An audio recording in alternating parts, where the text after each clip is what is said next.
Baik, kita tadi berhenti di nomor 3 ya, tentang pankreas. Saya ulangi sedikit, bicara masalah pankreas, dia kelenjar merupakan kelenjar eksokrin dan endokrin. Kelenjar endokrin, nama lainnya adalah kelenjar buntu, karena dia tidak punya saluran pengeluaran. Dia buntu dia. Nah, cara paling mudah melihatnya adalah produk dari kelenjar endokrin adalah hormon, kemudahannya. Kemudian kalau kelenjar eksokrin dia adalah berupa enzim. Karena enzim, misalnya enzim pencernaan, dia masuk ke saluran pencernaan, kemudian dia bisa keluar ke anus dan seterusnya. Dia punya saluran. Pankreas itu kalau kita perhatikan, nanti kita akan bicara masalah apa ya, masalah insulin dan seterusnya. Nanti akan lihat. Ini belum bisa mulai nih, masih belum kondusif. Teman-teman tolong mikrofonnya dimatikan dulu semua supaya suaranya lebih clear terdengar di teman-teman yang lain. Dana bosan.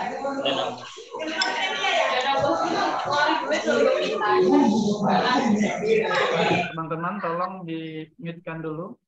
Aku paling benci kalau udah nge-follow aku di unfollow aku besoknya benci kalau gitu. Kemudian Malika mungkin bisa di-mute. Ini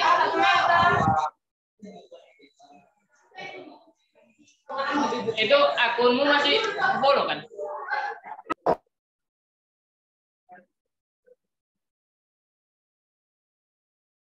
Baik, sudah.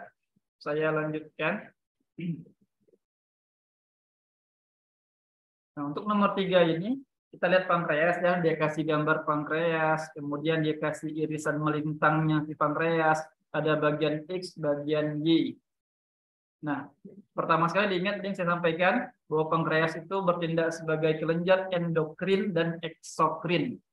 Dia dikatakan bertindak sebagai kelenjar eksokrin ketika dia menghasilkan enzim, ya, enzim pencernaan. Oke. Dia dikatakan sebagai kelenjar endokrin karena dia juga menghasilkan hormon. Ya, hormon. Nah, kita lihat soalnya. Perhatikan beberapa pernyataan berikut. Ya. Dia bilang, pertama, zat yang dihasilkan oleh struktur Z berperan dalam proses pencernaan makanan. Kemudian hormon yang dihasilkan oleh struktur Z, mekanisme kerjanya berlawanan dengan adrenalin. Dan seterusnya ya.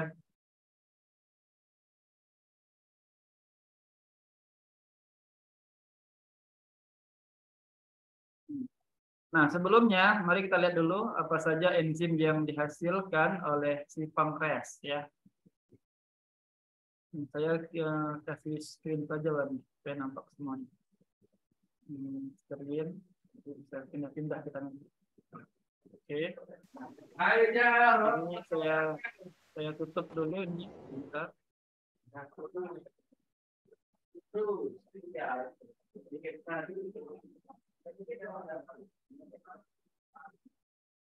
Baik, ini kita bisa lihat sudah selesai tadi nomor 2 sudah, nomor 3. Nah, ini ada terkait dengan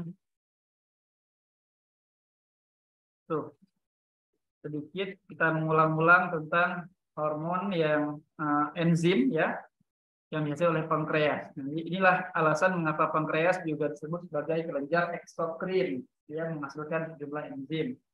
Ada enzim karbohidrase, kemudian ada enzim lipase dan enzim tripsin. Ada juga amilase ya. Jadi amilase di air ludah ya, petialin juga ada. Nanti dilanjutkan kerjaannya oleh enzim amilase yang dihasilkan oleh pankreas. Ini enzimnya. Kalau hormonnya sudah tahu lah ya. Kita bicara pankreas biasanya bicara masalah diabetes mellitus ya. DM, gula darah atau kencing manis. Orang yang berat penyakit diabetesnya, dia diberi perlakuan apa? Suntik insulin. Dikasih insulin dia. Apa tujuannya mereka disuntik insulin?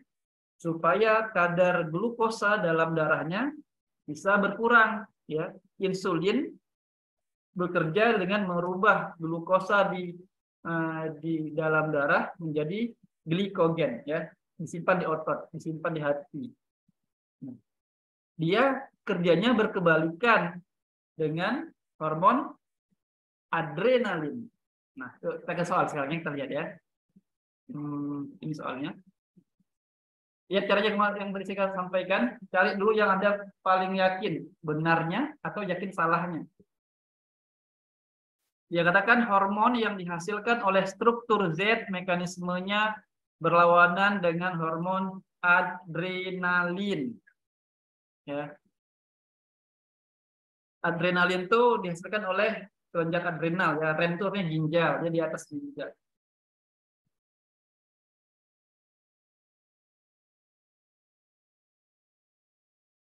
Yang nomor 3 dia katakan jika struktur X itu yang ini ya, jika struktur X mengalami kerusakan sehingga zat tidak berhasil disekresikan oleh struktur tersebut menyebabkan gluconeogenesis di hati meningkat. Oke, apa itu gluconeogenesis? Kita lihat di sini. Ini dia. Gluconeogenesis adalah suatu istilah yang digunakan untuk mencakup semua mekanisme dan lintasan yang bertanggung jawab untuk mengubah senyawa non-karbohidrat menjadi glukosa atau glikogen. Apa beda glukosa dan glikogen? Glukosa itu monosakarida ya, satu. Kalau glikogen dia polisakarida, dia banyak, kumpulan dari glukosa. Jadi semakin pentingnya glukosa dalam tubuh ya, ada beberapa organ yang sangat membutuhkan glukosa dengan waktu cepat ya, seperti otak dan seterusnya. Kalaupun di tubuh nggak ada karbohidrat, maka harus ada mekanisme gluconeogenesis namanya. Jadi mereka itu menghasilkan glukosa dengan cara lain dari bahan selain karbohidrat. Substrat utama untuk gluconeogenesis adalah asam amino ya, protein kan. Kemudian gliserol dan propionat. Hati dan ginjal adalah jaringan utama karena kedua organ mengandung enzim yang diperlukan. Nah, jadi dia memang terjadinya di hati dan ginjal. Jaringan utama karena kedua organ mengandung yang diperlukan.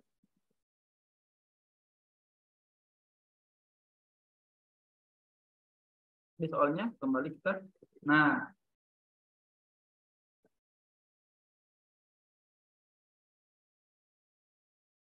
dia bilang nomor 3, jika struktur X mengalami kerusakan sehingga zat tidak berhasil disekresi oleh struktur tersebut menyebabkan gluconeogenesis di hati. Betul ya, di hati ya, di hati meningkat. Nah, mengapa di hati? Karena tadi hati yang punya zat itu tadi.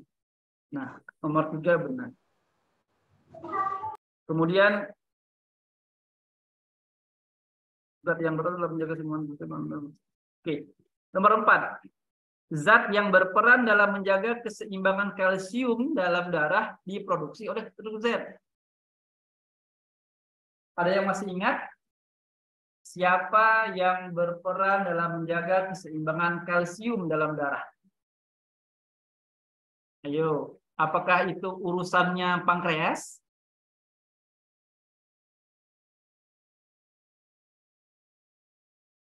Nah, bicara masalah kalsium, ya, itu urusannya kelenjar paratiroid, ya, bukan kelenjar pankreas. Jadi kelenjar paratiroid adalah kelenjar penghasil hormon paratiroid yang berperan penting dalam mengatur kadar kalsium dalam darah. Letaknya aja di bagian leher nih, makanya bukan di pankreas. Maka itu yang sudah pasti. Pasti apanya? Pasti kelirunya, pasti salahnya. Kalau kita mau lihat lebih detail, ini kelenjar tiroid yang warna kuning kecil, yang kecil-kecil ini namanya paratiroid. Maka dapat yang salahnya kan? Nah, berarti kitanya kan pernyataan yang benar. Sementara nomor 4 ini salah. Oke. Z ini kan di pankreas ya, salah. Maka nomor 4 salah. Ya sudah, dapat jawabannya langsung. Bukan B jawabannya, bukan C. Oh, tinggal antara A sama D. Oke, A sama D. Lihat sekarang. A sama D itu yang sama-sama ada pilihannya yang mana? 2 dan 3. Maka pasti 2 dan 3 itu benar. Boleh dicek, boleh tidak. Ya, karena dia ada di dua-duanya. 2 dan 3 pasti benar. Kita lihat nomor 2. Hormon yang dihasilkan oleh struktur X, ya, struktur X, mekanisme kerjanya berlawanan dengan hormon adrenalin. Ya, berarti ini adalah insulin. Berarti X adalah penghasil insulin. Paham ya? Kalau dia X penghasil insulin, berarti dia akan menghasilkan hormon. Hormon itu adalah kelenjar, termasuk produk dari kelenjar apa? Endokrin. Berarti X ini kelenjar endokrin.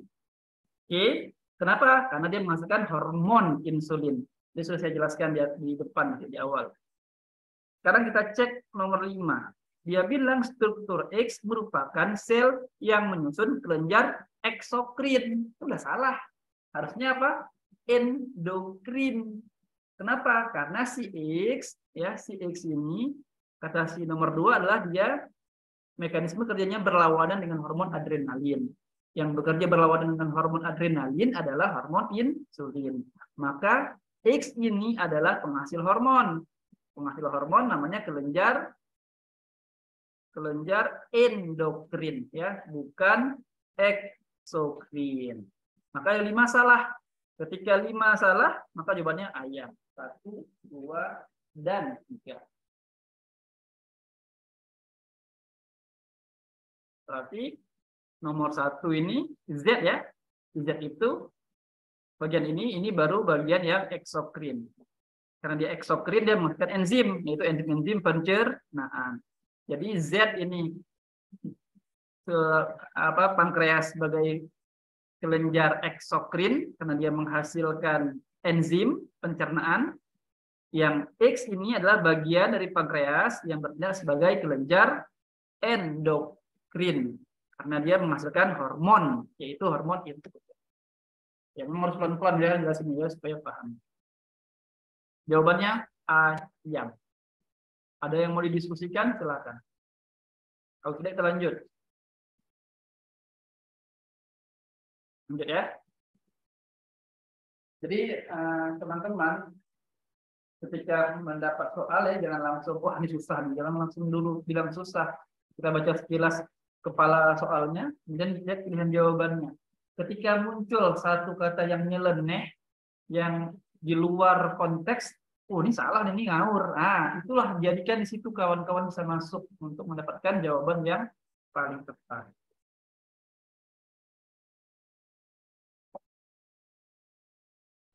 Kita lanjutkan. Ya. Semoga masih bersama saya tidak mendengar suara apapun, tapi saya yakin teman-teman masih menyimak ya. Masih, Pak. Oke. Nomor 4 juga sama. Anda diminta mampu melihat data ya dari tabel. Polutan yang berasal dari limbah industri yang mencemari air sungai berdampak negatif bagi ekosistem dan dapat mempengaruhi kehidupan flora dan fauna. Limbah tersebut umumnya tidak dapat atau sulit didegradasi atau diuraikan ya oleh mikroorganisme sehingga diakumulasikan atau akan berkumpul dia dalam tubuh produsen atau konsumen.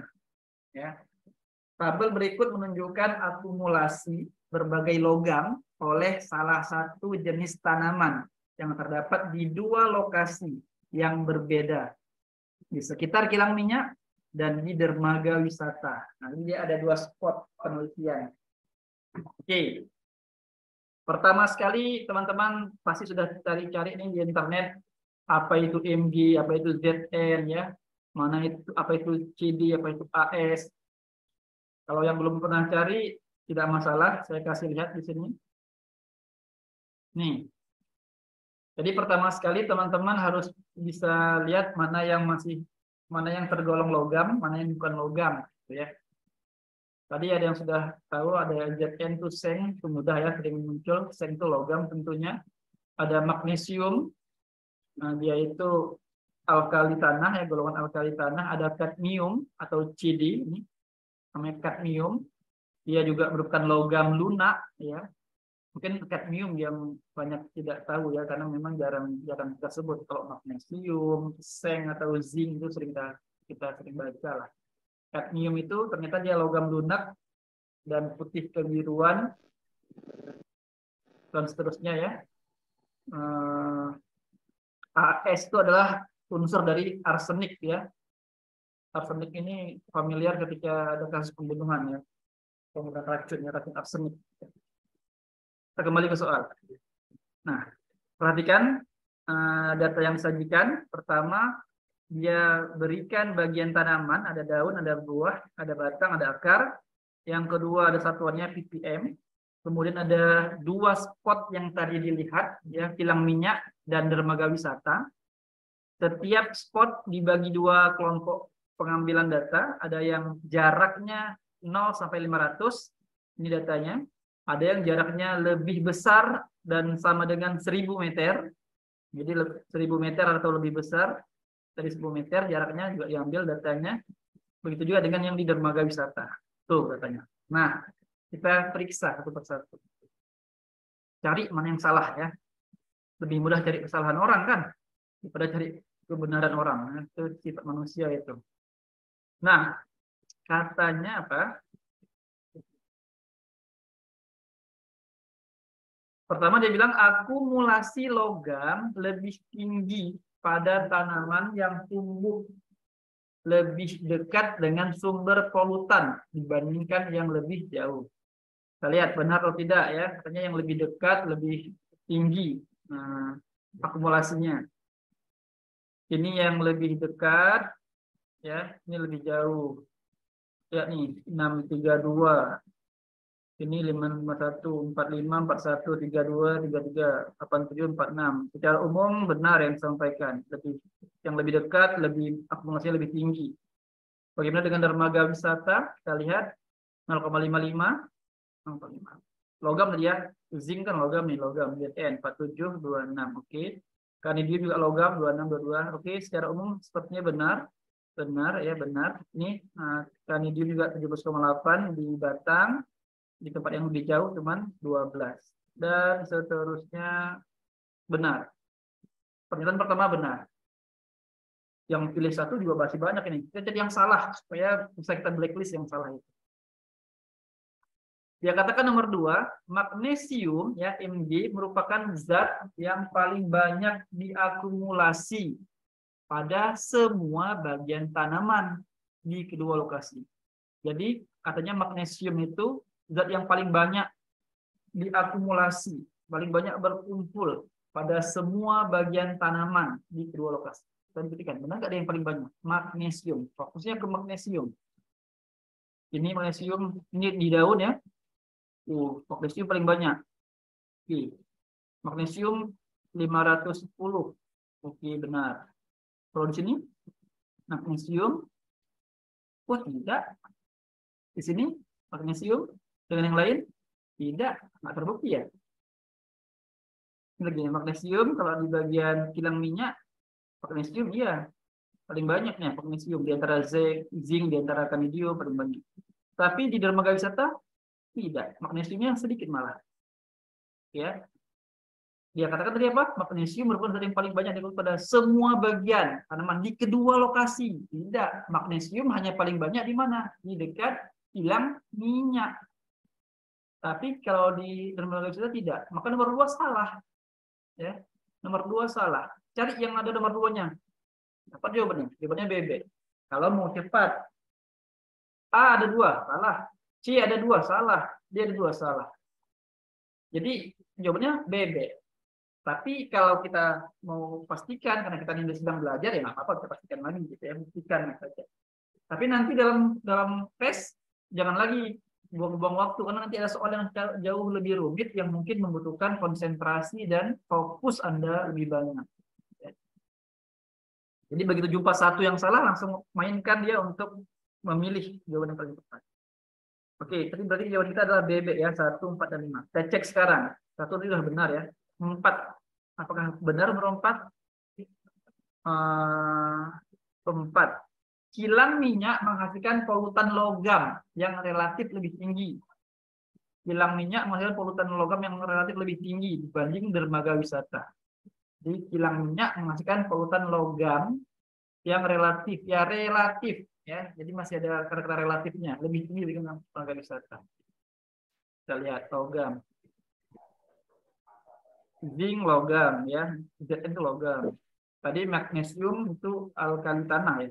45, 40, 47, 26. Kemudian kalidium 32 di sini 26. Ini 33, sini 22 ya. Jadi relatif kalau yang logam-logam ini arsenik juga sama. Arsenik 8,7 di minyak 4,6 di yang lebih jauh. Ini yang dekatnya 3,2, jauhnya 1,3. Nah, masih benar ya.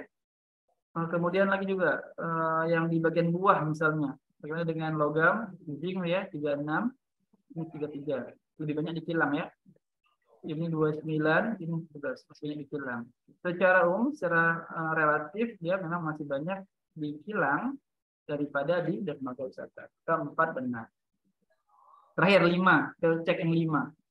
Akumulasi zinc atau Zn lebih tinggi, paling tinggi ya. Pokoknya yang paling ada itu ya. Akumulasi Zn paling tinggi diakumulasi pada seluruh bagian tumbuhan di daerah dermaga wisata. Akumulasi zinc lebih tinggi diakumulasi pada seluruh bagian tumbuhan di daerah dermaga wisata. Dermaga wisata, oke? Zinc. Aku kalau di ada aku bisa tentang Nih, dermaga wisata lihat. Di antara yang lain ya, lihat zinc kan 47, yang Mg lebih rendah. Oke, kelihatan ya? Benar ya? Zinc lebih besar. Benar, maka jawabannya benar. Tembakan kita tadi jawabannya BB. 1, 4, dan 5. Begitulah kira-kira. Ya Allah sayang.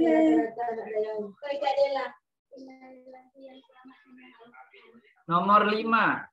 Silakan dibaca dulu masing-masing, sebutkan jawabannya apa. Nanti baru saya bahas. Saya minum dulu.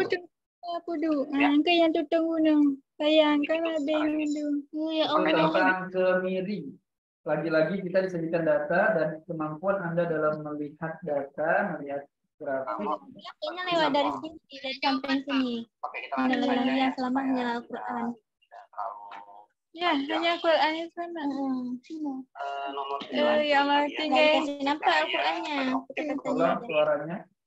Saya mute dulu suaranya.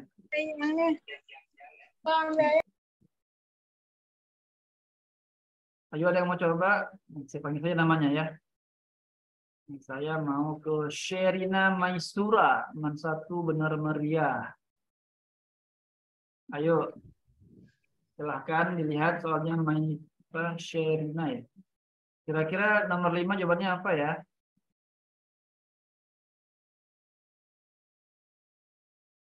Ya, mungkin malu-malu. Baik, saya baca. Soalnya kelompok peneliti melakukan penelitian tentang struktur komunitas dari pohon Aleurites molucana ya, kemiri di kawasan wisata air terjun Bajuin, Tanah Laut, Kalimantan Selatan, Kalsel. Pengambilan data dilakukan pada 2 kawasan. Jadi yang satu di bagian atas air terjun di hulu gitu ya, di hulu. Sedangkan kawasan yang kedua di bawah air terjun Bajuin. Jadi ada 2 kawasan. Masing-masing kawasan seluas 500 kali 250 meter.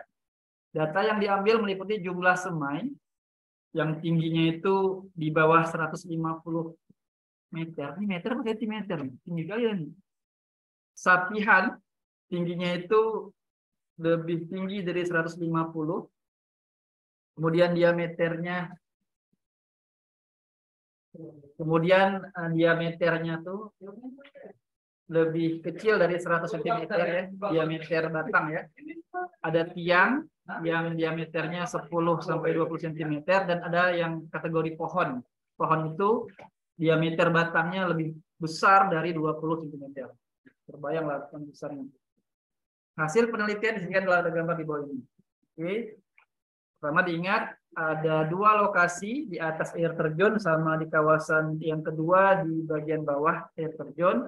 Kemudian mereka melihat bagaimana keadaan struktur komunitas dari masing-masing kawasan tadi. Apa yang mereka lihat? Kondisi semainya, kondisi sapihan, kondisi tiang, dan kondisi pohon. Masing-masing sudah punya karakter kerja. Kalau pohon berapa diameternya, tiang berapa diameternya, dan seterusnya. Inilah datanya. Nah, datanya. Perhatikan beberapa pernyataan berikut ini. Pernyataan yang benar adalah, lagi-lagi ditanya yang benar. Dapat saja satu yang salah, sangat membantu kita. Baik, kita lihat. Kalau dari gambar, kita bisa lihat di sini, yang warnanya lebih pudar itu adalah kawasan pertama, yaitu kawasan di atas air terjun. Di bagian atas air terjun. Nah, yang dua di bawah. Dari gambar, baik pada kondisi semai, sapihan, tiang maupun pohon, kawasan yang sedikit jumlah tumbuhannya, ya, adalah yang di kawasan pertama, yang di atas. Semainya 96, sapihannya 60, tiangnya 44, pohonnya hanya ada 64. Kalah jauh dengan di kawasan yang kedua. Itu ya, itu yang paling kelihatan. Sekarang kita coba pilih salah satu, kita baca masing-masing pernyataan. Pertama, dia bilang jumlah semai lebih banyak dibandingkan sapihan, tiang, dan pohon, sehingga dapat dikatakan bahwa populasi sedang berkembang. Dia bilang secara umum ya. Dia bilang jumlah semai lebih banyak dibandingkan sapihan, tiang, dan pohon, sehingga dapat dikatakan bahwa populasi sedang berkembang. Kita lihat dari bagian yang atas dulu, bagian kawasan 1. Benar, semai lebih banyak dari sapihan, tiang, dan pohon. Di kawasan yang sedang di bawah, di kawasan bawah, semainya 260, sapihan 144, 116, 229, ya, paling banyak. Jadi dia benar. Pegang dulu. Satu sepertinya benar. Ingat cari yang salah, supaya enak kita blacklist pilihan yang ada. 2, intensitas gangguan pada kedua kawasan tertinggi ada pada fase sapihan. Bagaimana kita mengukur ada tidaknya gangguan? Intensitasnya itu berat atau ringan dari komunitas, lihat dari berapa jumlah individu yang ada di sana, ataupun jumlah kelimpahan, keanekaragaman yang ada di sana. Dia katakan intensitas gangguan pada kedua kawasan tertinggi ada pada fase sapihan. Artinya sapihan yang paling kecil di antara yang lain. Benar. Ini sapihan di kawasan 1 60. Ya.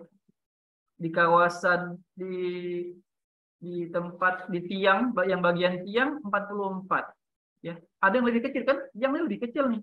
Di kawasan 1 tiang cuma 44. Dia bilang tertinggi itu di sapihan. Sekarang kita lihat di kawasan kedua. Sapihannya berapa? 144. Ada nggak yang lebih rendah dari 144 di bagian kawasan nomor 2? Ada 116. Artinya di tiang dia ini yang paling kecil semuanya ya. Tiang.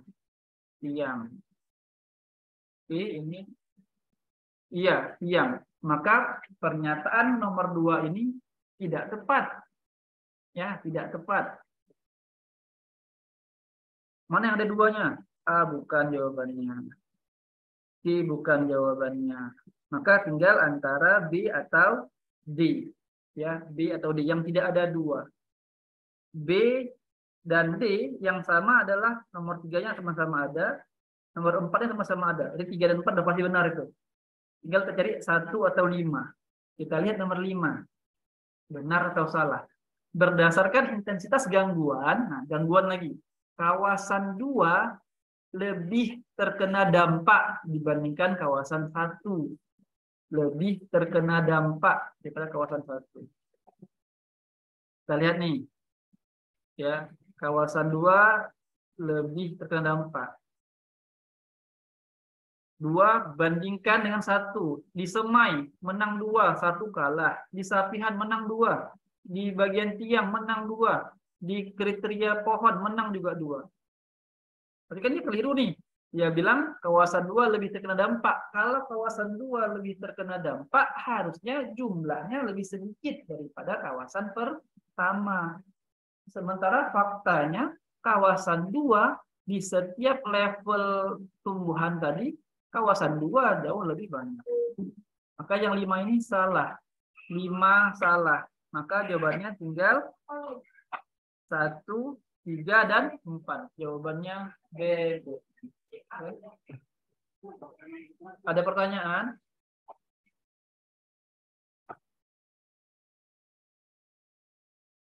Jawabannya B.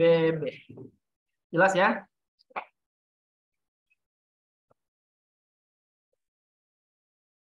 Nomor 6. Tolong bantu dibaca sebentar. Suara saya sudah mulai serak-serak ini. Siapa mau baca? Bebas, silahkan. Dibaca pelan-pelan sambil kita maknai maksudnya apa. Lagi-lagi ini cara melihat gambar. Saya minta bantuan ke...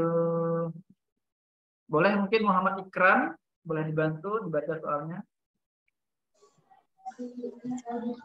Sekelompok peneliti melakukan penelitian untuk mengevaluasi pengaruh asam salisilat yang merupakan hormon tumbuhan terhadap pertumbuhan, kandungan klorofil, kristal oksalat, dan vitamin C, asam askorbat, bayam merah.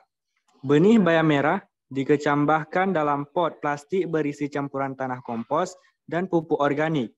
Bibit berumur 3 minggu diberikan SA0M atau kontrol, SA1 10 pangkat min 8 M, SA2 10 pangkat min 6 M, SA3 10 pangkat min 4 M, dan SA10 pangkat min 2 M. Hasil pengukuran disajikan pada gambar berikut ini. Oke, terima kasih. Sekarang saya tanya, mana yang lebih besar? 10 pangkat minus 8 atau 10 pangkat minus 2? 10 pangkat minus 2. Oke, bagus. Di konvers semua ingat ya, 10 pangkat minus 2 itu artinya lebih besar dia konsentrasinya daripada 10 pangkat minus 8, minus 6. Gitu. Jadi berurutan.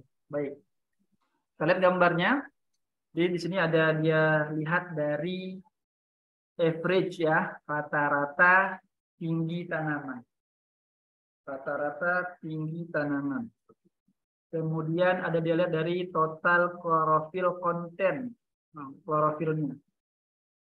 Lihat kalau di atas diagram batang ini ditulis huruf yang sama, artinya dia tidak berbeda signifikan. Dalam penelitian itu penting tuh, signifikansi itu penting. Artinya kalau dia signifikan, artinya nyata dia. Memang beda dia. Tapi kalau dia tidak signifikan, artinya dia memang belum bisa dikatakan ada perbedaan atau ada pengaruh yang jelas. Gitu ya. Nah, kemudian ada lagi dia kasih gambar tentang tinggi. Ya, ini tadi gambar SA1 sampai SA4. SA4 itu yang mana ya? SA4 yang 10 pangkat minus 2 gitu ya. Ini. Di bawahnya ada lagi tabel oksalat konten dan oksalat density ya, kerapatan zat oksalat tadi. Tricolor treat with salicylic acid. Ya, dengan asam salisilat. Kita lihat nih datanya. Oke, kita akan bandingkan. Perhatikan beberapa penilaian berikut ini. Nah, harus lagi kita pilih-pilih. Yang dia tanya yang benar. Lagi-lagi kita cukup cari yang salah mana, yang tidak sesuai dengan data yang di atas. Cari dulu pernyataan yang mungkin pendek ya, ataupun walaupun tidak pendek, yang paling Anda pahami arahnya kemana. Misalnya kita lihat mana ya. Kalau ada kata cenderung-cenderung ini artinya dia bisa aja bisa tidak ya, karena ada cenderung relatif dia. Ini secara umum. Sebentar, kita cari dulu yang paling mudah kayak ini.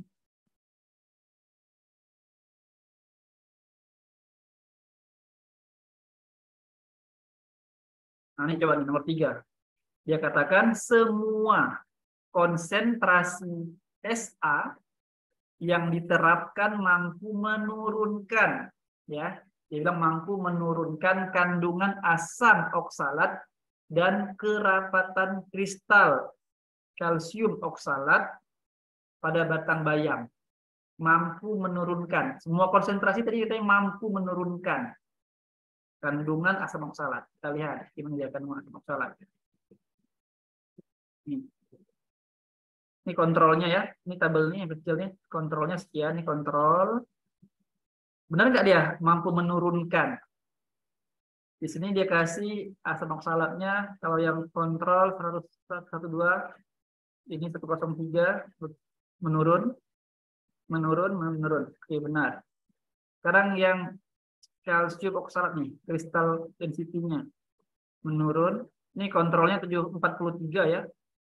17, 14 ya, menurun. Ini asam ascorbat ya. Asam ascorbat itu tadi apa? Vitamin C ya, itu nanti. Karena dia tidak tanya asam ascorbat, dia katakan hanya konsentrasi mampu menurunkan kandungan asam oksalat dan kristal Ca. Oke, asam oksalat ini asam oksalat benar menurunkan nih. Dari kontrolnya 112 dia jadi turun 103, 93 dan seterusnya. Oke, ini juga kristalnya juga turun. Oke. Masih benar ya. Kita cari yang salah nih. Katanya nomor 4, perhatikan. Kandungan klorofil meningkat pada tanaman yang diberi perlakuan dengan konsentrasi yang lebih tinggi. Ya, tadi kita tahu ya, lebih tinggi 10 pangkat minus 2 daripada 10 pangkat minus 4 kan, dan seterusnya. Kandungan klorofil meningkat pada tanaman yang diberi perlakuan dengan konsentrasi SA yang lebih tinggi. Kita lihat. Kandungan klorofil. Nih. Ini kontrolnya. Ini ya. Klorofil ya. Oke. B sama B. Artinya kontrol dan S1 pemberian 10/8 itu dia berbedanya tidak signifikan, sama-sama hurufnya B.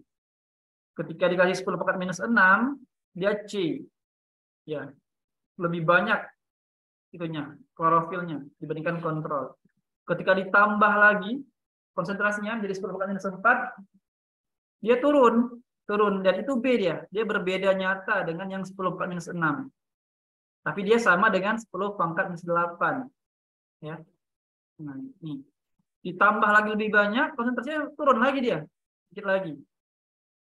Nah, tadi dia sampaikan apa? Kandungan klorofil meningkat pada tanaman yang dilakukan dengan konsentrasi SA yang lebih tinggi. Tidak terbukti kan? Yang lebih tinggi itu di mana? Di antaranya mana yang paling tinggi? 10/2, konsentrasinya lebih tinggi. Dia malah menurun, maka salah pernyataan dia. Berarti nomor 4 salah. Cari mana yang ada nomor 4 di sini. Makanya dodol salah, bebek juga salah. Tinggal lihat A sama C. A sama C apa yang sama? 23, 23. Ya, tinggal lihat 1 dan 5. 1 dan 5 mana yang kira-kira salah ya. 1 dan 5. Kita lihat nomor 5.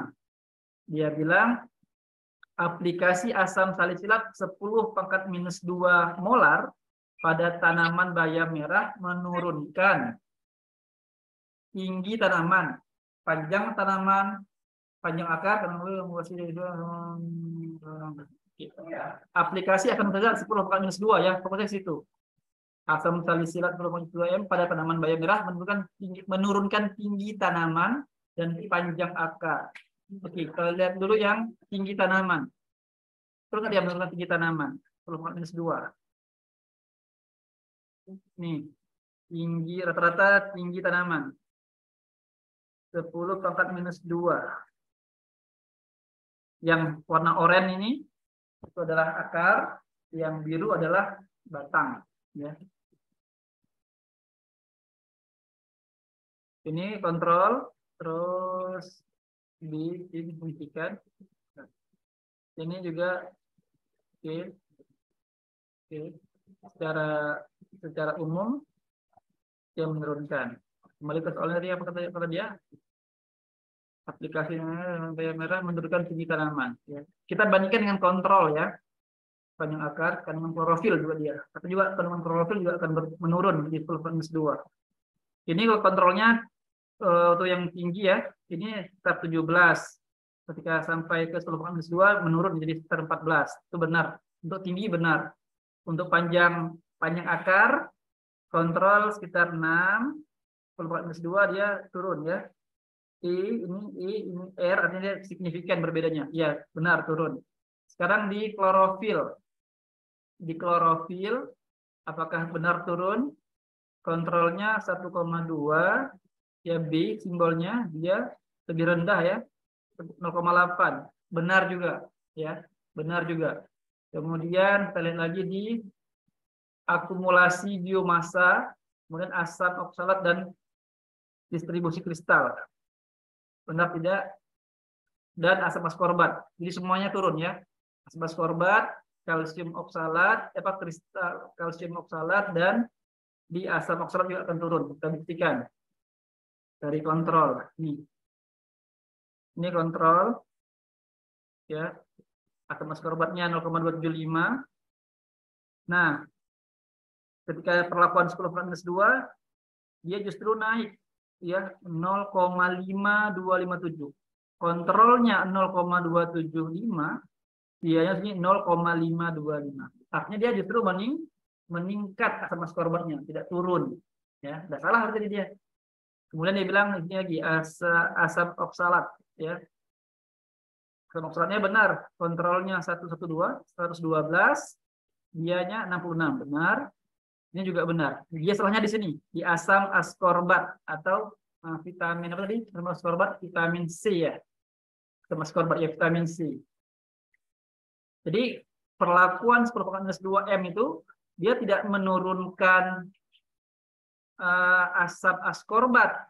Nah, tapi dia menaikkan asam askorbat. Lihat nih. Asam askorbatnya 0,5. Sementara yang kontrol 0,2. Maka 5 salah. Otomatis jawabannya adalah ayam.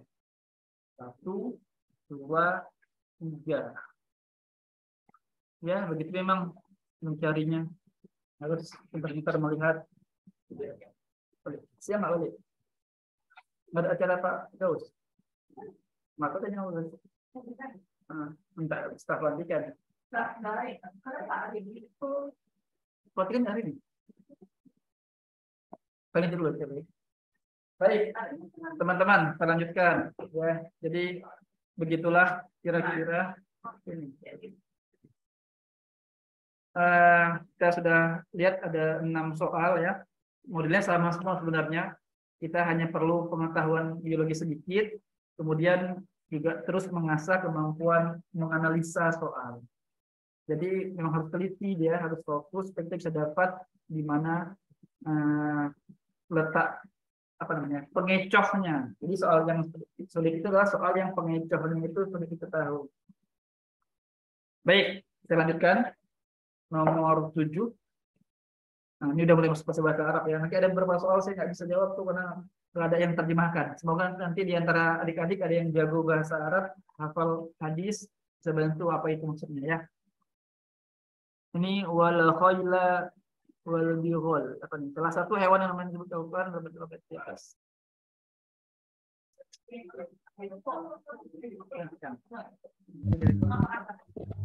Wal khayla. Ini binatangnya apa nih? Kuda bukan? Kuda ya? Kuda ya? Oke. Kuda pun banyak modelnya ya. Jadi kan kalau kita lihat kuda, nah ini.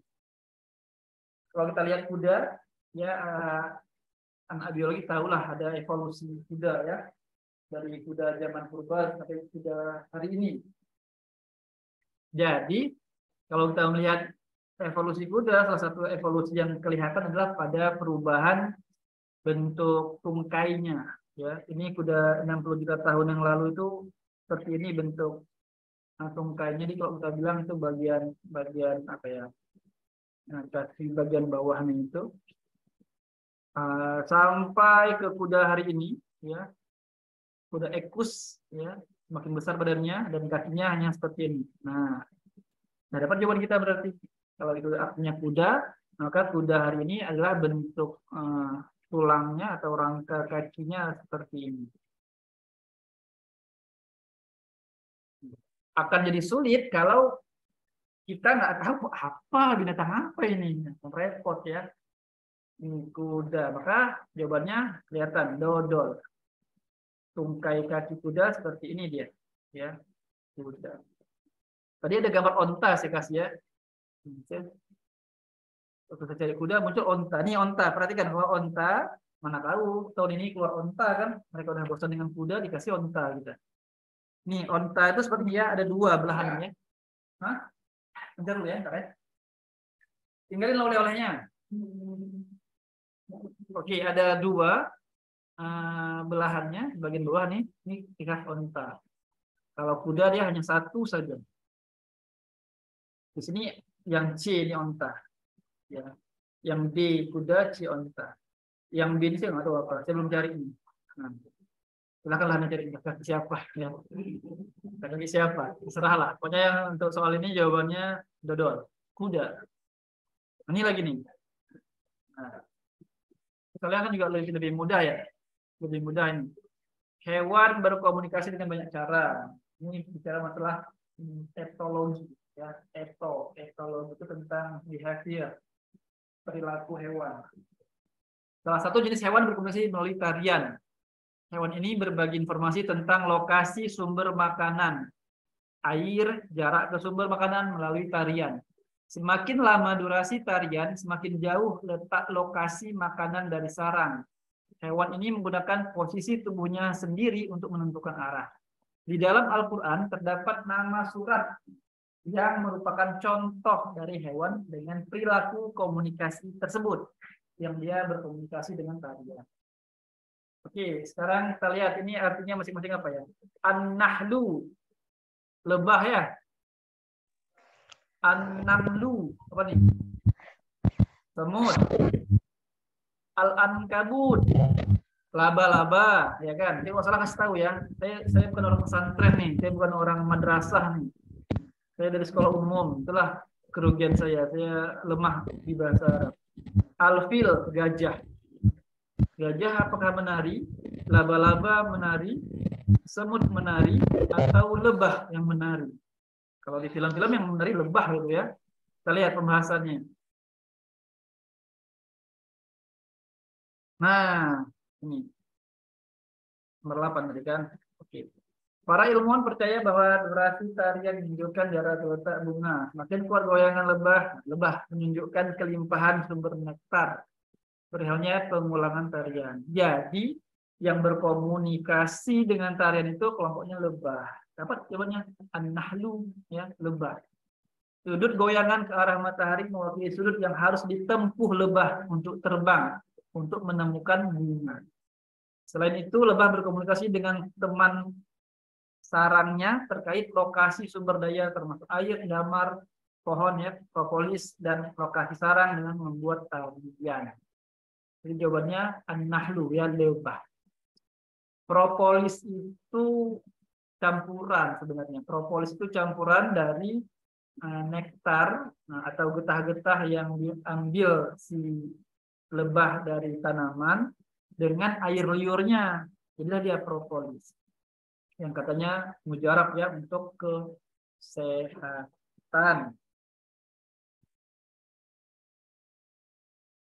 Jawabannya ayam. Kalau yang bebek an-namlu itu semut ya. Semut itu cara komunikasinya dia dengan sumut apa ya? Antena. Jadi kalau dia ketemu kan dia akan menyentuh antenanya itu ke antena temannya ya. Kalau kita lihat dia ngapain dia nih kayak salaman-salaman. Ada semut berbaris, asal ketemu kayak bersalaman ya. Assalamualaikum. Waalaikumsalam. Padahal dia hanya menyentuhkan antenanya tadi, sumutnya itu disentuhnya untuk berkomunikasi. Kalau al-ankabut, laba-laba, itu dia bisa pakai getaran. Jadi dia punya sarang. Ketika dia bergerak di sarang itu, getaran itu beda-beda frekuensinya, itu bisa dikenali oleh lawan maupun temannya. Jadi mereka berkomunikasi dengan getaran seperti itu. Kalau gajah ya, gimana bunyi gajah? Pokoknya dia memekik atau dia menjerit, gitu ya, berteriak. Nah, itulah. Selain dengan teriakan, gajah juga berkomunikasi dengan dia bisa dengan bau, ya, dia bisa membau, dia tahu siapa yang ada di sekitarnya. Cara dia berkomunikasi juga dengan itu. Jawabannya tentu lebah, yaitu pilihannya A, ya, anak. Nomor 9. Lagi-lagi ini bahasa Arab. Siapa yang bisa bantu saya terjemahkan apa binatangnya nih? Katak dan kelelawar, Pak. Oke, yang A katak ya, yang A katak, B kelelawar. Katak dan kelelawar. Baik, terima kasih. Jadi, ini saya ngomong aja lah ya, masalah sudah. Saya ada bahannya nih, cuma nanti lama kali. Nah, yang pun susah. Katak dan kelelawar. Pertama, teman-teman, kita cari dulu kan pilihan jawaban nih. Kita cari yang paling benar ya, yang paling pasti kebenarannya. Katak itu ruang jantungnya berapa? 3. Jadi kalau kita menghafal vertebrata, ya, hewan bertulang belakang, kita bisa mulai dari yang paling sederhana, ikan. Kita hafalnya param. Param. P-nya Pisces, kelompok ikan. A-nya amfibi. R-nya reptil. A-nya aves. M-nya mamalia. Param. Jadi kalau kita ikuti param itu, maka Pisces itu ruang jantungnya 2. Ya, 1 bilik, 1 serambi. Kalau amfibi ya, itu ruang jantungnya 3. 2 serambi, 1 bilik. Ya. Kalau reptil 3, aves 3, mamalia aves 4, mamalia 4. Jadi rumusnya 2 3 triple 4. Pisces 2 ruang jantungnya, amfibi 3, reptil 4, aves 4, mamalia 4. Nah, karena ruang jantungnya berbeda. Kelelawar termasuk mamalia, ya. Kelelawar itu mamalia. Kalau katak ya jelas amfibi. Maka ruang jantungnya mereka berbeda. Kemudian di param tadi itu yang ada 5 itu, perhatikan di integumen, di kulit, penutup tubuhnya. Kalau mamalia ditutupi oleh yang namanya rambut, ya. Makanya bukan bulu ketiak, tapi rambut ketiak, ya, rambut hidung. Semua mamalia punyanya rambut, tak punya bulu. Otomatis kelelawar sebagai kelompok mamalia dia punya rambut. Kalau katak, integumennya, kulitnya itu berupa kulit yang halus dan berlendir, licin dia. Maka dari sisi integumen dia juga berbeda. Apalagi kelasnya otomatis katak kelasnya amfibia, urdonya anura, tak berekor dia kan. Katak dewasa tak berekor, anura nama urdonya. Kelasnya amfibia. Sementara kelelawar mamalia. Maka yang paling bisa kita pastikan dari perbedaannya adalah BB. B jawabannya. Jumlah ruang jantung, karena dia terukur, ruangnya 3 atau 4 bisa kita pastikan. Integumennya berambut atau tak berambut. Kelasnya 1 mamalia, 1 amfibi. Kalau yang lain masih bisa masih bisa khilafiah orang, ya. Nah, dari param tadi, PARAM tadi, itu ada yang suhu tubuhnya tetap dan suhu tubuhnya berubah-ubah. Hewan yang suhu tubuhnya berubah-ubah dipengaruhi oleh perubahan suhu lingkungan, namanya hewan berdarah dingin atau poikiloterm. Poikiloterm. Siapa dia? Mulai dari Pisces, amfibi, reptil. PAR, P-A-R, Pisces, amfibi, reptil. Sementara Aves dan Mamalia, ya, mereka sudah hewan berdarah panas. Suhu tubuhnya tetap, ya, dia mampu mengontrol suhu tubuhnya sendiri. Namanya hewan homoeoterm. Berdarah dingin poikiloterm, berdarah panas atau suhu tubuh tetap namanya homoeoterm. Jawabannya B.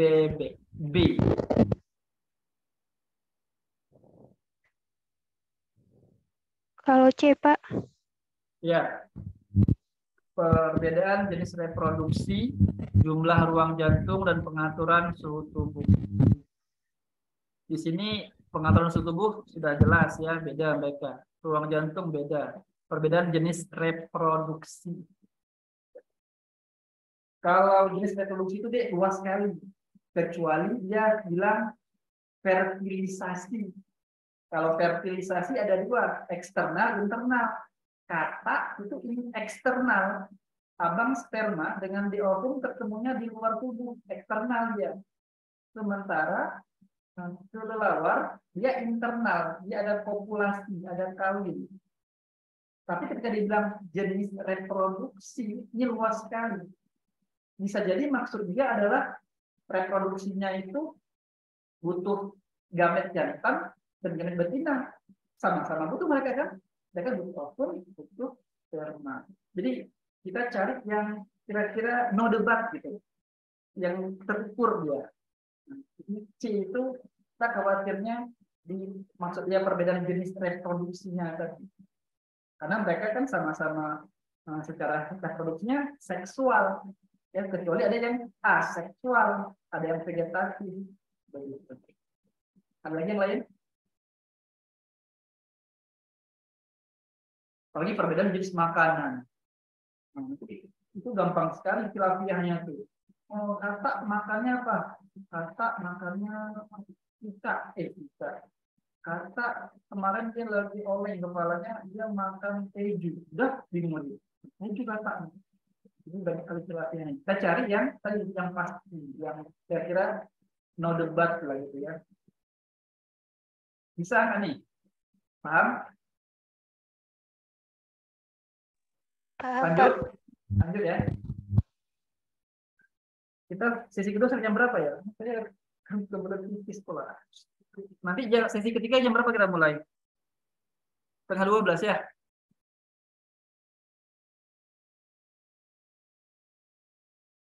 Oke, ini saya bahas dua soal lagi. Kemudian kita nih ya, kita break dulu. Nanti kita masuk sesi ketiga. Saya sudah vesika urinaria saya sudah minta tolong lepaskan, jangan ditahan-tahan. Oh, ini kerang lagi. Ini saya juga belum tahu nyiap-nyiap apa. Sebentar, kita lompat dulu. Kita lihat yang bisa kita bahas yang cepat. Ini masalah sperma. Ini bahasa Arab ini tadi. Bahasa Arab lagi. Bahasa Arab. Ini cerita baru. Ini tentang akar ya. Oh, mycorrhiza ya. Simbiosis antara jamur dan akar tanaman. Ini nomor 20 pendek ini. Apa nih artinya, Bu? Wa fakihatau wa abba. Wa fakihatau wa abba. Wa abba itu apa artinya? Rumput-rumputan ya. Ya, rumput-rumputan. Ini buah anggur, ini sayur-sayuran, C rumput-rumputan. Nah, semudah itu soal kita provinsi ya. Mudah banget, langsung dapat jawabannya. Rumput-rumputan. Ini apa nih? Korma ya?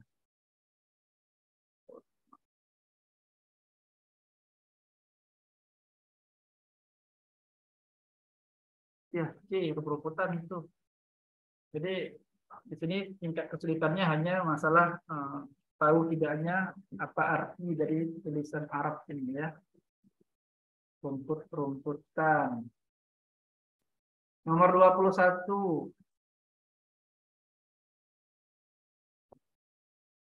Pisang raja dan pisang Cavendish.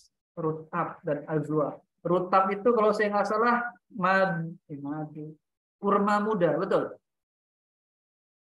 Betul, Pak. Betul ya. Jadi kan kurma kan banyak, ada kurma azwa, kurma, bagi saya semua kurma sama aja. Karena saya nggak tahu variasinya. Ada apa kurma apa lagi yang ada tuh yang dijual-jual? Azwa termasuk yang mahal lah, sukaan Nabi ya. Nah, oke, lagi-lagi kita cari mana yang salah dan mudah. Dia bilang apa? Kelompok tumbuhan yang disebutkan dalam Al-Quran yang menunjukkan keanekaragaman jenis dalam famili adalah, artinya familinya sama, ya, famili itu marga, ya, familinya sama, tapi jenisnya berbeda. Lihat mana yang error. Nomor 4, anggur dan kismis. Bukankah kismis itu adalah topping kue yang dia dibuat dari anggur yang dikeringkan? Betul kan? Betul, Pak. Anggur dan kismis artinya bendanya sama itu. Anggur yang dikeringkan jadi kismis namanya. Makanya 4 udah masih salah. Kemudian kalau 4 udah salah ya udah lebih mudah kita A atau C. A atau C ya, A itu 3 ada, C 3 ada. 5 ada, antara 7 tadi, antara 7 dan 1. Ya, mana yang salah?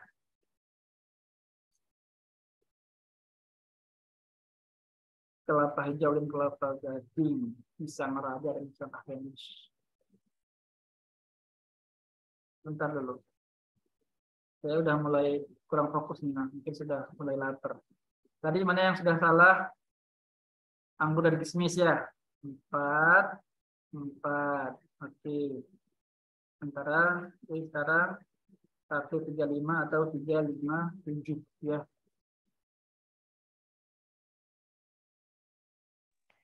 Anggur dan kismis bukannya family, Pak? Kismis itu apakah kismis itu bukannya anggur yang kismis itu anggur yang dikeringkan kan? Iya, Pak. Jadi kalau dia anggur itu sendiri yang dikeringkan, dia bukan keanekaragaman tingkat famili. Dia masih dalam keanekaragaman tingkat, ingat, dia kan ada 3 level tuh. Ada keanekaragaman tingkat gen, keanekaragaman tingkat spesies. Nah, yang tingkat spesies itu tingkat famili. Misalnya gini, kelompok familinya, misalnya famili apa namanya, yang mudah-mudah aja, Solanaceae ya, Solanaceae itu ada Solanum tuberosum, ada Solanum melongena, ada Solanum torfum. Solanum torfum itu cempokak, tahu kalau kita buat daun ubi tumbuk ada yang bulat-bulat, cempokak namanya, itu namanya Solanum torfum. Dia familinya sama Solanaceae dengan Solanum lycopersicum dengan tomat. Ya, sama dengan cabai. Jadi familinya sama, tapi dia beraneka ragam. Semua tanaman yang buahnya itu masih menyisakan kaliks ya, namanya kaliks persisten, itu kelompoknya Solanaceae. Jadi kita cari yang dia satu famili, ya satu famili, tapi dia berbeda-beda gitu. Nah, kalau anggur dan kismis, saya terbayang kismis itu dibuat dari anggur yang dikeringkan. Coba saya cek ya. Atau saya keliru. Kismis itu dari mana? Saya nggak ada bawa kismis apa lagi. Saya pernah baca itu kelapa dan aren. Kelapa dan aren itu kan kelapa Cocos nucifera ya. Aren itu nira. Dia satu famili kan, namanya Arecaceae. Ya, Arecaceae. Famili Arecaceae itu ada pinang, ada palem, ya, kelapa-kelapaan, kemudian aren itu Arecaceae. Nah, mereka ini keanekaragaman dalam famili nomor 6. Itu nomor 6 masuk dia. Nah, termasuk dalam keanekaragaman dalam famili. Jadi kita coba cari yang salah dulu. Kalau pisang itu urdunya pisang secara umum apa namanya? Musa paradisiaca ya, Musaceae dia, Musaceae, kelompok pisang-pisangan. Pisang raja, pisang ratu, nah pisang apa namanya, Musaceae. Nah, dia juga masuk ke dalam kelompok negara-negara dalam famili. Di sini kelapa dan ada bawang merah kelompok. Berarti kita lihat ya 3, 5, 7, 5 bawang merah. Bawang merah itu lupa saya bawang merah. Capsicum anu cabai. Bawang Allium cepa ya. Allium cepa bawang merah. Bawang putih Allium sativum. Allium sativum bawang putih sama-sama allium. Ini familinya apa ya? Sepertinya sama mereka nih. Karena genusnya sama-sama allium. Jadi, sebentar. Ada yang miss, jadi merah dan 5 putih, Rutab dan azua. Nomor 2 Rutab dan ini kurma muda dan azua. Ini kayaknya ya berarti azwa ini kalau yang masih muda namanya rutab juga ya. Ini bahasa Arab nih. Rutab itu berlaku untuk semua jenis kurma, apa hanya satu jenis kurma aja? Kalau saya lihat ini pengecohnya nih di nomor 2 dan nomor 4.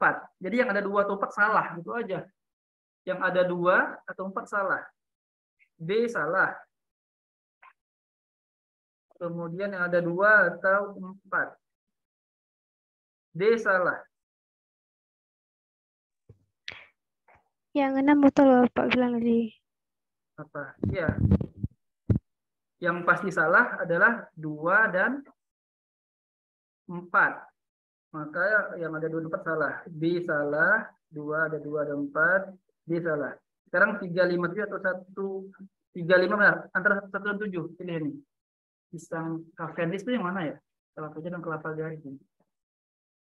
Kelapa gading. Agak ngeblank jadi. Pisang kelapa hijau. Jadi 2 dan 4, 2 dan 4. Yang ada pilihannya tinggal 3, 5, 7, 1, 3, 5. Kelapa hijau.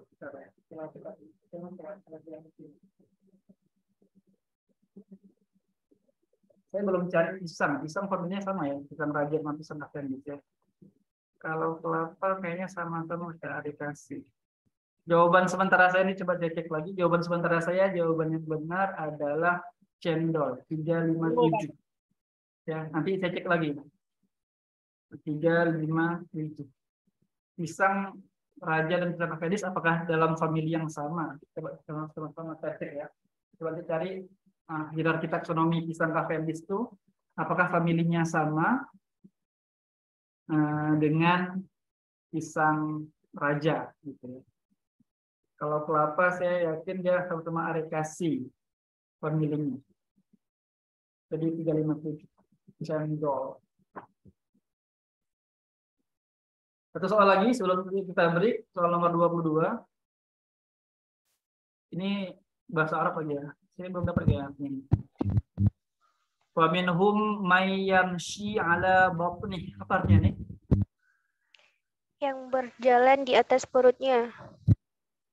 Berjalan di atas perutnya. Hewan melata gitu ya. Iya, Pak. Hewan melata. Salah satu golongan hewan yang dapat ditafsirkan dari ayat 3 dapat bertindak sebagai dekomposer. Pengurai. Hewan tersebut memiliki sistem sirkulasi darah bersifat tertutup. Nah, untung saja. Untung aja dia fokuskan yang dia tanya apa itu yang dimaksud dengan sistem sirkulasi tertutup. Sistem sirkulasi tertutup poinnya adalah darah beredar hanya di dalam pembuluh darah. Terlepas apapun ya, mau pembuluh darah kapiler, mau vena, mau arteri, yang jelas yaitu terdapat di dalam pembuluh darah. Tidak pernah dia keluar ke dalam jaringan, kemudian masuk lagi ke pembuluh darah. Ya. Jadi semua hewan vertebrata, mulai dari Pisces, amfibi, reptil, aves, mamalia, mereka semua sudah sistem peredaran darah tertutup. Artinya darah selalu berada di dalam pembuluh darah. Hewannya ayam jelas. Kalau C, Pak. Sistem sirkulasi darahnya terdapat pembuluh darah, punggung, perut, dan samping. Itu tidak menjawab istilah sistem peredaran darah tertutup. Jadi ketika dia bilang tertutup itu cukup ketika ini kata selalu ini yang penting, selalu dalam pembuluh. Selama peredarannya darah selalu dalam pembuluh. Pembuluh apa ya? Pembuluh darah.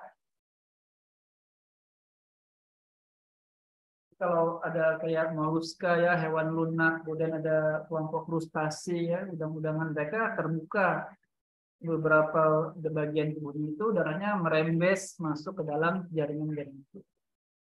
Poinnya adalah kalau saya melihat soal ini dia fokus tanya tentang apa itu nih, apa maksud dari sistem sirkulasi darah tertutup. Poinnya darah itu selalu dalam pembuluh. Kita sebenarnya punya juga yang terbuka, tapi pembuluh getah bening. Nah, jadi kita kalau pembuluh sistem getah bening kita itu terbuka, dia ada sekali-sekali masuk ke kelenjar, ya, masuk ke jaringan-jaringan itu. Kalau jawaban saya tetap pilih yang A. Jadi kalau masalah dia di perut, di punggungnya terserah, nggak ada masalah. Yang penting jangan sampai dia ada keluar. Jadi yang ada kata-kata selalu, artinya memang nggak pernah keluar darah itu hanya yang A. Maka saya lebih cenderung jawabannya A. Baik, cukup sekian di sesi yang kedua. Saya mau ke belakang sebentar. Nanti kita lanjutkan sesi yang ketiga jam berapa? 12 kurang 15 ya? Atau jam setengah 12? Baiklah, nanti coba saya lihat itu lagi ya. Demikian, terima kasih. Saya cukupkan sesi yang kedua ini. Assalamualaikum warahmatullahi wabarakatuh. Waalaikumsalam.